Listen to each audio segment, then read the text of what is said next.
Pinupuri ka namin, O Diyos, Ama, Anak, at Espiritu Santo.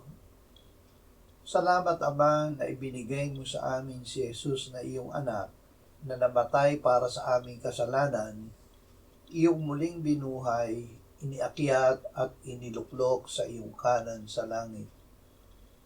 Salamat na ibinigay mo sa amin ang iyong banal na Espiritu, at sa pamamagitan niya ay ibinuhos mo ang iyong pag-ibig sa aming puso.